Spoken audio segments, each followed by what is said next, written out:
Recently, a client of mine asked me for a favor. She wanted to know if I could provide her with some cycle time industry standards for her team to compare themselves against. She then shared with me a link to a study showing some benchmark figures. She thought that if she and her team could measure up to a similar standard, it meant they were doing a good job. I'll admit, I was pretty distressed at first when she told me all this. And it wasn't because she had bad intentions. No, not at all. I was uncomfortable because essentially she was trying to meet unrealistic expectations.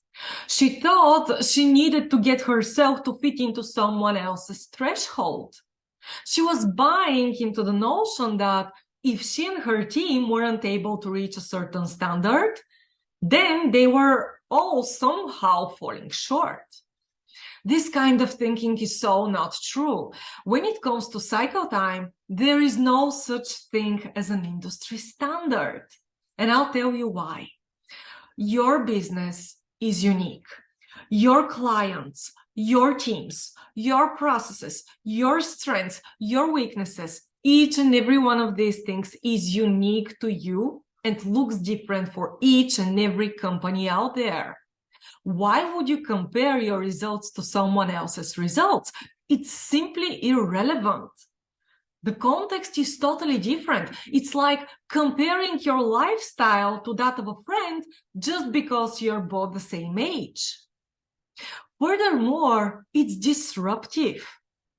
For example, if you know that your team is trying to fit into unreasonable thresholds, then it would set everyone up for failure. It would lead to guilt, frustration, loss of confidence, and all this without your team actually having done anything wrong.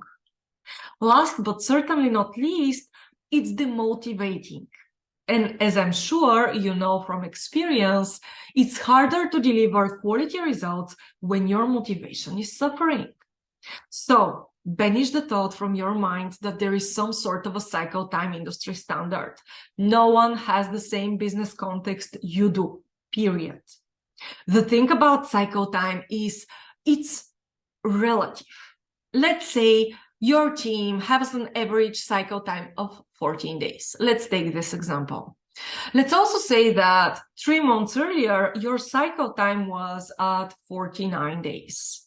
That means that within 3 months, your cycle time has gone down to less than a third of what it was originally. In that case, I would say you are doing fantastic. On the other hand, if your average cycle time is at 14 days, but it used to be at only 2 to 3 days, then you're probably going through a transformation initiative that's causing your delivery time to go up. Here is the thing. As long as you understand why your cycle time is moving over time, you are in a good place. You should only be worried if your delivery time is changing and you don't know why that happens. So you need perspective when you evaluate your cycle time.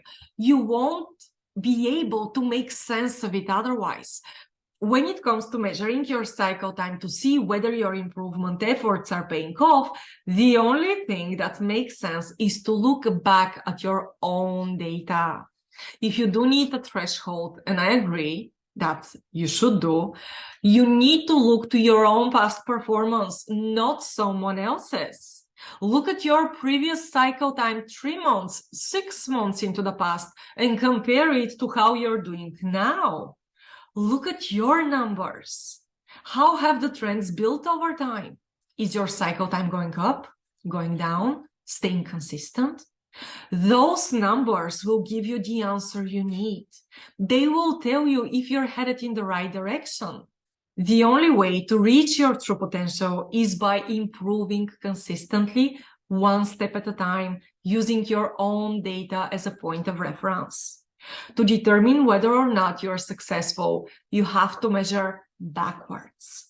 Instead of wasting time trying to fit into someone else's threshold, stop and take a look at your own data. Set your standards by looking backwards into your historical performance.